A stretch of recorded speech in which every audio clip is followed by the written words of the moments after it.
یہ آخری اب میں لے رہا ہوں۔ کہتے ہیں کہ حضرت عمر نے حضور کے آخری دور میں جب آپ نے وصیت کے لیے قلم دوات مانگا تو یہ کہہ کر انکار کر دیا تھا کہ آپ کی صحت بہتر نہیں ہے۔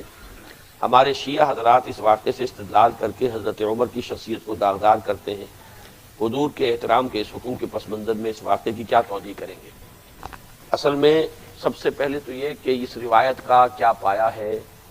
اس میں ظاہر بات ہے کہ یہ تو اہل تشیع اور اہل سنت کے مابین جو بڑی جھگڑے کی روایتیں ہیں ان میں سے ایک روایت یہ بھی ہے، قرطاس والی روایت۔ اس کا سند کا درجہ کیا ہے، جب تک ان کی پوری تحقیق نہ کر لی جائے گفتگو کرنے کا کچھ حاصل نہیں ہے۔ باقی یہ کہ بالفرض ایسا ہوا ہو تو حضرت عمر کے اس فعل کی توجیہ یہ ہے کہ حضور پر بھی جو طبعی کیفیات ہیں وہ وارد ہوتی تھی۔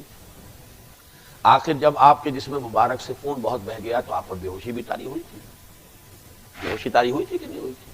اور بخاری شریف کی روایات سے ثابت ہے کہ حضور پر جادو کا اثر بھی ہو گیا تھا۔ اس پہلو سے اگر عالم نزا کے وقت آپ کی کیفیت ایسی ہو گئی تھی جس کے بارے میں حضرت عمر نے یہ رائے قائم کی تو اس میں کوئی کفر نہیں ہے، کوئی غلط بات نہیں ہے۔ پھر یہ کہ باقی سب نے بھی اس کو تسلیم کر لیا، یہ تو گویا کہ اجماع ہو گیا، ورنہ تو اسی وقت سرپٹمل ہو جاتا۔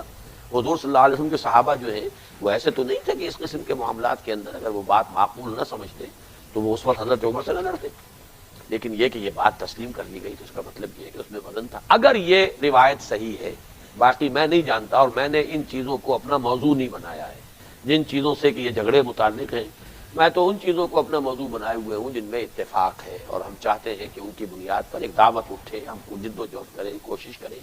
یہ جھگڑے تو نہ مکے ہیں، نہ چکے ہیں، نہ مکیں گے، نہ چکیں گے۔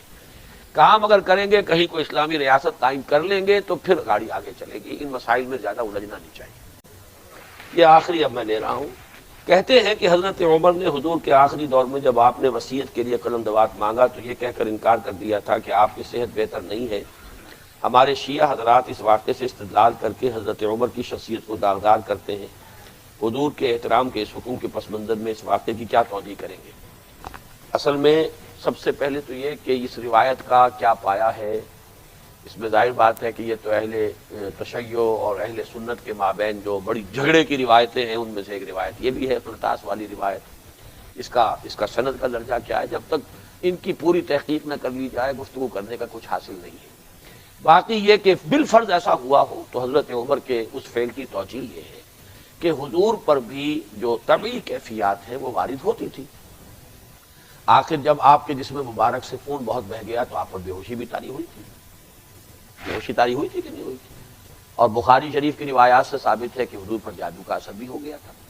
اس پہلو سے اگر عالم نزا کے وقت آپ کی کیفیت ایسی ہو گئی تھی جس کے بارے میں حضرت عمر نے یہ رائے قائم کی تو اس میں کوئی کفر نہیں ہے، کوئی غلط بات نہیں ہے۔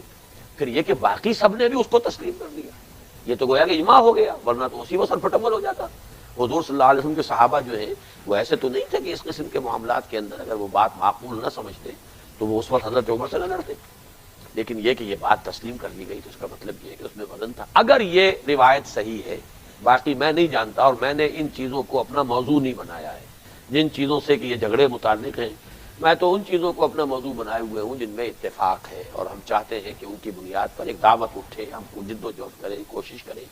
یہ جھگڑے تو نہ مکے ہیں، نہ چکے ہیں، نہ مکیں گے، نہ چکیں گے۔ کام اگر کریں گے، کہیں کوئی اسلامی ریاست قائم کر لیں گے تو پھر گاڑی آگے چلے گی۔ ان مسائل میں زیادہ الجھنا نہیں چاہیے۔